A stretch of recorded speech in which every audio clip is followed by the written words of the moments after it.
नमस्कार। आज के इस वीडियो में हम बात करेंगे मंगल की महादशा को कैसे फलित करें। इस वीडियो के अंदर हम सॉफ्टवेयर में बारीकी से हर उस टिप्स पे चर्चा करेंगे और हर उस चीज को एंगल को देखेंगे कि मंगल को आप कैसे फलित कर सकते हो। देखिए, सबसे बड़ी जो रेमेडीज है वो डायग्नोस है। जब भी किसी भी ग्रह का हम एक फलादेश करते हैं तो वो उसकी सबसे बड़ी रेमेडीज हो गई। हमें ये आइडिया हो जाता है कि वो ग्रह कब और कैसा और किस तरह का परिणाम देगा। और उसको जो फलित करने के जो तरीके होते हैं, उनके ऊपर हम चर्चा कर रहे हैं। वीडियो को संपूर्ण देखिएगा और हर वो ट्रिक्स को बारीकी से पकड़िए। और इस वीडियो में आपको 2 फ़ायदेमंद चीज़ें मिलेंगी। एक तो ये कि आप मंगल को फलादेश करना सीखोगे और दूसरा कि अशुभ मंगल को, क्योंकि मैंने इस वीडियो में जो बर्थ चार्ट लिया है, जो हॉरोस्कोप जो कुंडली ली है, वो मैंने एक ऐसी कुंडली ली है जिसमें मंगल एक अशुभ ग्रह है। तो कई बार क्या होता है कि आप वीडियोस देख के ग्रहों का फलादेश सीख जाते हो, परंतु जब कोई अशुभ ग्रह आता है तब हम जो है वो घबरा जाते हैं कि अब इसका फलादेश कैसे करेंगे अगर वो अशुभ भाव में बैठा है तो। देखिए, उदाहरण के लिए और समझने के लिए सबसे बहुत ही बढ़िया जन्म कुंडली है।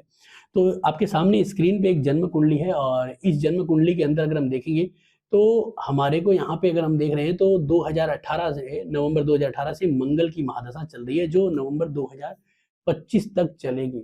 अब इस महादशा के अंदर किस तरह के परिणाम होंगे और जन्म कुंडली में अगर हम देख रहे हैं तो तुला लगन की जन्म कुंडली में मंगल एक मार्केश होता है क्योंकि वो दूसरा घर और 7वें घर का कारक है। और सबसे इम्पोर्टेंट बात क्या है कि मंगल यहाँ पे जो बैठा है वो बैठा है कन्या राशि के अंदर। मंगल यहाँ पे 12वें घर के अंदर सूर्य और बुध के साथ। बुध यहाँ पे जो है वो मंगल का शत्रु भी है और अपनी राशि के अंदर बैठा है।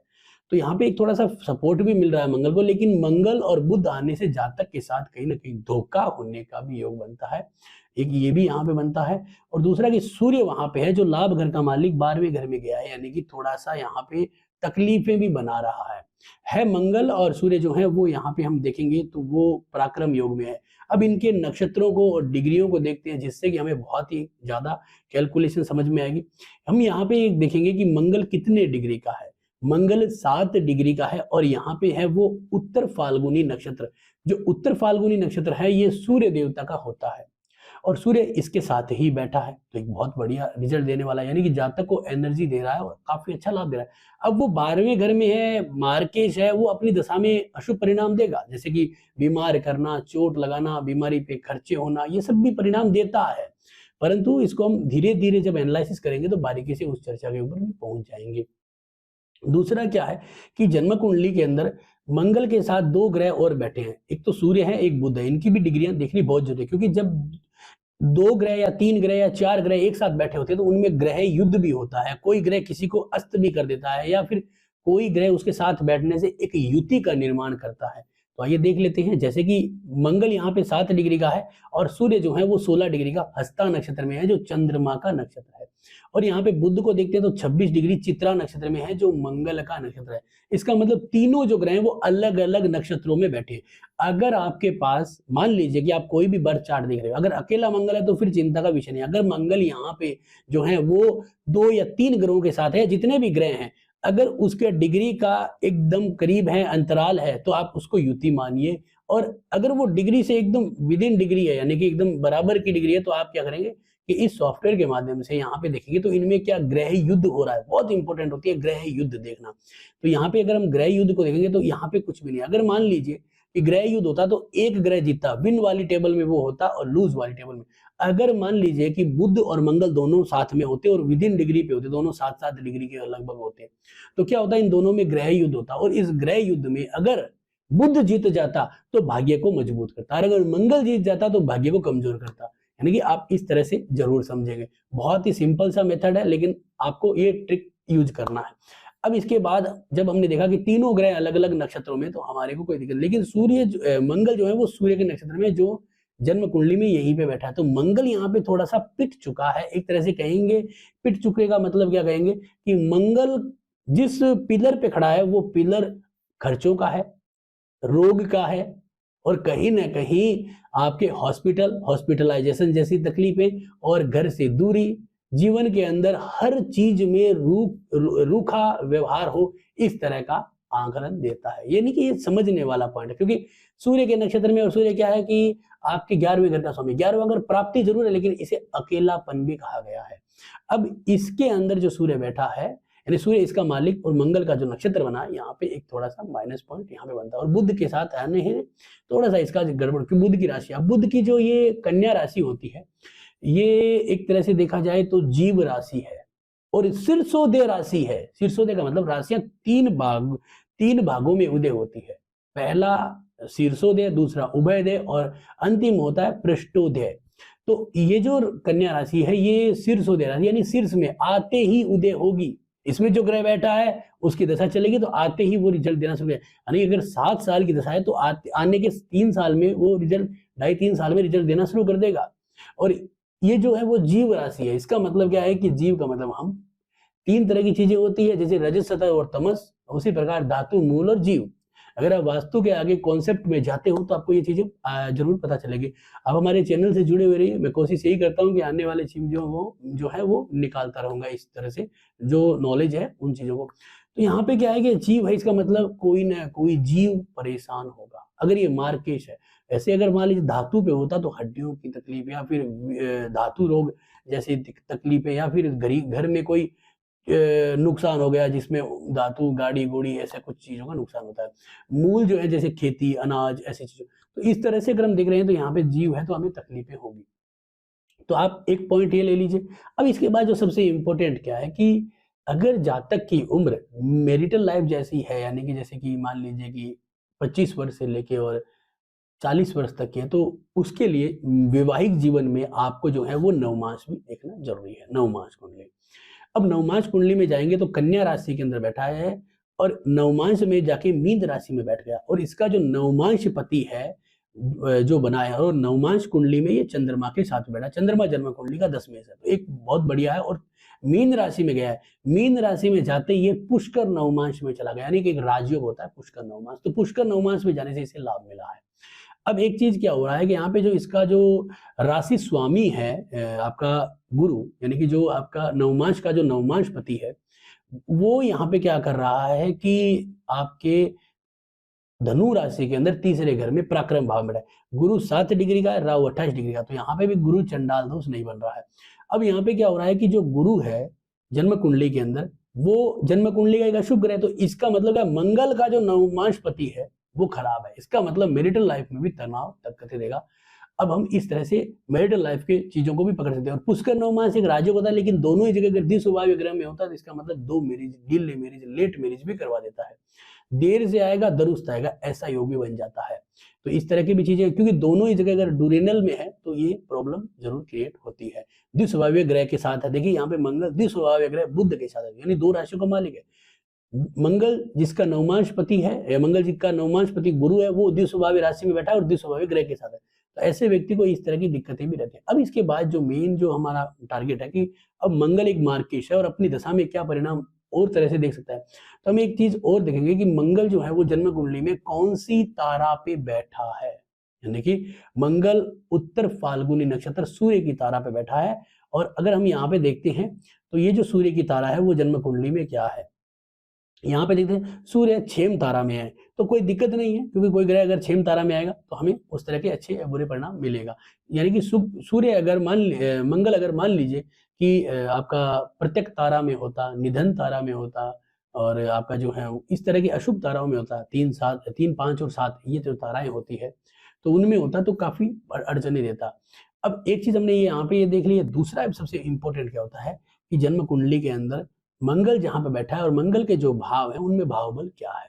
भाव बल यानी कि स्ट्रेंथ में आते हैं। यहाँ पे अगर हम षडबल में भी मंगल को देख लेते हैं 114, बहुत ताकतवर है। इसका मतलब ये रिजल्ट देगा तो बुरे अगर देने वाला है, अगर ये मार्क के सर जिस तरह से हमने कैलकुलेट किया यहाँ पे बुरा है तो पूरा का पूरा हमें परेशान करेगा ही करेगा। यहाँ पे आके हम एक चीज देखेंगे, यहाँ पे जो है वो ये जहाँ पे बैठा है यानी कि भाव बल में जाएंगे तो हम देखेंगे तो मंगल 12वें घर में 9.1, यानी कि मंगल अपनी दशा में 12वें घर को ज्यादा से ज्यादा एक्टिव करे, और 12वें घर को एक्टिव कर रहे हैं सूर्य और बुध भी। इस जो भाव है इसका बल ज्यादा है। इसका मतलब कि इस भाव के अंदर जो भी ग्रह सूर्य बुध जो भी चलेंगे वो इस भाव को यानी कि 12वें घर को, चाहे विदेश यात्रा हो, इम्पोर्ट एक्सपोर्ट हो, तकलीफें हो, हॉस्पिटलाइजेशन हो, ये सब चीजें बढ़ेगी। दूसरा कि मंगल की जो राशियां हैं, मंगल के जो भाव है खुद के सेकंड हाउस, जहां पे 5.2 आते हैं, यानी कि सेकंड हाउस, तो ये कम है। एक इसका भाव है आपका जो है वो सप्तम, जहां पे 5.7। तो मंगल वैवाहिक जीवन के परिणाम दे रहे हैं, लेकिन परिवार वर्ध यानी कि विवाह तो होगा, लेकिन दूर या तकलीफें, लेट मैरिज में दिक्कतें, ये सब चीजें, यानी कि परिवार का सुख को मिलने का योग नहीं बनवाता है। ये चीजें यहाँ से आप आइडिया लगा सकते हो। इसके बाद जो इसमें मेन चीज आती है वो आती है इसके अंदर सर्वाष्टक वर्ग। इसे देखना बहुत इंपॉर्टेंट है। इससे आपको गोचर और हर चीज का आइडिया लग जाता है। जैसे कि यहाँ पे देखेंगे तो आपका सर्वाष्टक वर्ग में मंगल जहां बैठा है वहां पे 27 बिंदु है, कोई कम नहीं है। 28 बिंदु एक एवरेज होता है, 27 बिंदु ये काफी अच्छे हैं। अगर कोई भी अशुभ ग्रह गोचर करेगा तो इसका उसके ऊपर इफेक्ट कम मिलेगा, परिणाम कम आएगा। अब यहाँ पे अगर हम देखेंगे तो मंगल की जो दोनों राशियां हैं, यानी कि 8 नंबर वृश्चिक और 1 नंबर आपकी जो है वो मेष राशि, दोनों के जो भाव हैं उन दोनों भावों में 28 से कम बिंदु, एक में 25 और एक में 23, ये एक माइनस पॉइंट बन गया है। यानी कि अब इन दोनों राशियों के ऊपर अगर कोई अशुभ ग्रह गोचर करेगा, जैसे राहु केतु शनि, आज की डेट में अगर आप जा रहे हो देख रहे हो तो यहाँ पे हम देख रहे हैं कि जो राहु महाराज है वो यहाँ पे चल रहा है इस 23 डिग्री के ऊपर, यानी कि यहाँ पे मेष राशि में। तो आपको प्रॉब्लम है। फिर क्या है कि यहाँ पे बीबी भृगु बिंदु भी लिखा है, वो अब आगे की चर्चा करेंगे। तो यहाँ पे अगर हम देखेंगे तो ये जो आपका 23 पॉइंट है ये कम है इस राशि में। जब भी कोई अशुभ ग्रह गोचर करेगा तो इस राशि का जो मालिक होगा उसकी जो दशा अंतरदशा अगर चल रही होगी तो उसको उसके बुरे परिणाम मिलेंगे। तो मंगल अगर मार्केस है और यहाँ पे राहु का गोचर हो रहा है तो तकलीफ है। अब यहाँ पे क्या हो रहा है कि इस भाव में भी 23 पॉइंट है। इस भाव को क्यों देख रहे हैं? इसलिए देख रहे हैं क्योंकि कुंभ राशि में शनि गोचर कर रहा है, अभी आने वाला है कुछ समय में। और शनि आते आते ही तीसरी जो दृष्टि है वो यहाँ पे मारेगा और वहां पे 23 बिंदु और पहले राहु बैठा है। तो यानी कि मार्केश की दशा में आज की डेट के अंदर मंगल के बहुत ज्यादा बुरे परिणाम। जब भी आपकी कोई भी दशा चलती है तो आप ये जरूर देखिए कि गोचर में उसके ऊपर कौन से ग्रह इफेक्ट कर रहे हैं, शुभ ग्रह कौन सा है। आज की डेट में अगर देखते हैं तो गुरु जो है वो छठे घर में बैठ के शुभ दृष्टि दे रहा है, तो मंगल की दशा के जो बुरे परिणाम है वो ज्यादा परिणाम नहीं आ रहे हैं। तो उससे क्या है, जन्म कुंडलियां घूम रही है, किसी के पास जा रही है, किसी के पास जा रही है, कोई देख रहा है, कोई रेमेडीज बताएगा, कोई कुछ बताएगा। अगर शुभ ग्रह की दशा नहीं होती है, शुभ ग्रह की दृष्टि नहीं होती है, तो जातक की कुंडली घूमती नहीं है और वो कहीं ना कहीं प्रताड़ित होता रहता है उस ग्रह से। तो ये बहुत ही इंपॉर्टेंट होता है समझने के लिए। अब एक चीज क्या है इंपॉर्टेंट, कि यहाँ पे जो राहु बैठा है सप्तम घर में और मंगल है मार्केश, तो राहु यहाँ पे बैठा हुआ अचानक परेशानियों का योग दे रहा है, यानी कि जातक को बीमारियां। अब इस दशा के अंदर खोलेंगे पूरी दशा को तो यहाँ पे आएगा। तो आज की डेट में अगर हम देख रहे हैं तो हमें बुध की दशा चल रही है। मंगल में बुध बहुत बुरा होता है, बुध में चंद्रमा बहुत बुरा होता है, और शनि में राहु, और केतु के अंदर शनि। ये कुछ ग्रहों के कैलकुलेशन है जो हमेशा बुरे जाते हैं। तो यहाँ पे क्या है कि मंगल में बुध आएगा तो यानी कि बुध से संबंधित जातक को तकलीफें होगी, यानी कि मंगल और बुध, एक्सीडेंट, चोट, नर्वस सिस्टम की बीमारियां और घरेलू हिंसाएं, व्यापार में पैसा फंस जाना, ब्लॉक हो जाना, पैसा फंस जाना, डूबा नहीं है, फंस गया है, या कोई ऐसा व्यक्ति जो पैसा ले गया है और वो कह रहा है कि दे देंगे लेकिन वो दे नहीं रहा है। ऐसी चीजें कहां से आती है? मंगल में बुध। और शारीरिक हानि में चोट, एक्सीडेंट, ऑपरेशन, शरीर में कांट छांट, तो ये सारी चीजें यहाँ से जो है हम देख सकते हैं। ये बुध चल रहा है, काफी बुरा है। इसके बाद केतु आएगा तो ये और भी बुरा है। और अब इस अशुभ ग्रह, मतलब मंगल के लिए बुध अशुभ है, वैसे कुंडली का अशुभ नहीं है, भाग्येश है, लेकिन मंगल के लिए अशुभ है। और तो इसकी दशा के अंदर मंगल एक्टिव होके अपने बुरे परिणाम बुध के द्वारा दिलाएगा। अब इसकी स्ट्रेंथ को एक और आगे बढ़ के देखेंगे कि मंगल का जो अष्टक वर्ग है, यानी कि जो प्रस्तारक है, उसके अंदर अगर हम देखते हैं तो मंगल सप्तम घर में एक बिंदु देके बैठा है, और एक बिंदु जो है वो काफी कम होते हैं, और यहाँ पे 3 बिंदु है, यानी कि जहां पे मंगल बैठा है तो 3 बिंदु भी कम होते हैं, लेकिन 3 एक एवरेज है। तो यहाँ पे अगर हम देखेंगे तो यहाँ पे जब राहु गोचर कराओ, जब से राहु गोचर कराए, जातक का दिमाग खराब कर देगा, यानी कि उसको गलत गलत इल्यूजन आएंगे, ऐसे आएंगे कि भाई मैं क्या हो रहा हूँ, मैं कैसे हो रहा हूँ, मेरा व्यापार डूब जाएगा, मैं बीमार हो जाऊंगा, मेरे घर में ऐसा हो जाएगा, मेरे ऐसी जो चीजें आती है ये एक जहां पे लिखा हुआ वहां पे गोचर करने से आती है। और शनि यहाँ पे गोचर इसके 4 नंबर में जितने दिन गोचर है, जितने दिन तो ठीक है। अब यहाँ पे 3 पे आते क्या है, यहाँ से दृष्टि देखते 1 पे, यानी कि ये जो टारगेट भाव है ये सबसे बुरा है। अब यहाँ पे जातक को समझना है, सीखना है कि मुझे कैसे बचे। फिर क्या होता है कि मंगल जहाँ बैठा है, मंगल जो है वो तकलीफ़ें देता है, तो मंगल जहाँ बैठा होता है उससे अगर हम देखेंगे तो सप्तम घर क्या करता है कि चोट का योग बनाता है। तो मंगल से सप्तम देखेंगे तो 4 बिंदु होते हैं यहाँ पे। अब यहाँ पे मंगल से सप्तम देखने से 4 बिंदु होते हैं।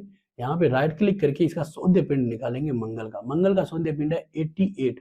88 में हम इस 4 को भाग देंगे और भाग देने के बाद 27 में इसको जो है वो नहीं सॉरी 88 में 4 का गुणा करेंगे, माफ़ी चाहूँगा। 88 में 4 का गुणा करेंगे और उस गुणा से जो राशि प्राप्त होगी जो उस राशि में 27 का भाग देंगे और भाग देने के बाद जो रिमाइंडर नीचे आएगा वो रिमाइंडर आपको देखना है कितना आया है। मान लीजिए 5 आ गया, हम कैलकुलेशन नहीं किया है, मैं समय की बचत को समझते हुए। मान लीजिए वो 5 आया या 6 आया या 2 आया या 3 आया। मान लीजिए 3 आ गया, तो 3 आया इसका मतलब आपको नक्षत्रों को देखना है। 1 से लेके जो 27 नक्षत्र है उसमें देखना है कि 3 नंबर पे कौन-सा नक्षत्र है। जैसे अश्विनी, भरणी और कृत्तिका। तो कृत्तिका नक्षत्र एक मान लीजिए अशुभ नक्षत्र आ गया आपका। अब इस अशुभ नक्षत्र कृत्तिका और कृत्तिका के तीनों नक्षत्र यानी कि उत्तर फाल्गुनी और उत्तराषाढ़, हाँ, तो उत्तराषाढ़ इन तीनों नक्षत्रों पे जब भी राहु केतु शनि गोचर करेंगे आपको परेशानी आएगी। तो इस तरह से आप ये भी पॉइंट जो है वो आसानी से निकाल सकते हो। तो ये जो टिप्स बता रहा हूँ, इस टिप्स के द्वारा यानी कि ये सारी चीज़ों पे जैसे इस जन्म कुंडली के अंदर बहुत ही बुरा है। एक और इम्पोर्टेंट क्या है कि अगर आप कर्म भाव में जाते हो तो यहाँ पे D10 ज़रूर लगाइए दशमांश। दशमांश में मंगल को देखेंगे तो मंगल नीच का हो गया। तो यानी कि आप अपनी दशा में अगर ये 6 नंबर राशि के अंदर बैठा है तो व्यापारिक तौर पे तो पैसा ब्लॉक कर रहा है, व्यापारिक तौर पे भी हानि करेगा। अपनी दशा में 1-2 साल आपको खाली बैठा देगा। ये सारी परेशानियाँ भी देगा। तो इस तरह से आप पूर्ण रूप से जैसे कि मैंने जो टिप्स बताए हैं, आपको ये बहुत सारी किताबों में देखोगे तो आप जो है इनको आराम से और भी ज़्यादा एनालिसिस कर पाओगे। तो ये जो टिप्स हैं, इन सब टिप्स को आप जब अप्लाई करते हो अपनी जन्म कुंडली में तो आप ये मानोगे कि आपके सामने एक अच्छा परिणाम आया है। समझने वाला परिणाम आया कि मुझे कैसा होगा। फिर आप मंगल के उपाय करिए, जो मंगल के बीज मंत्र है, दान पुण्य है, वो आप इंटरनेट पे बहुत सारे खोज सकते हो और उसके बाद उनका उपाय करके आप लाभ लीजिए। तो आज का ये वीडियो आपको कैसा लगा ज़रूर बताएँ, अच्छा लगा तो लाइक करें, शेयर करें, सब्सक्राइब करें। धन्यवाद दोस्तों।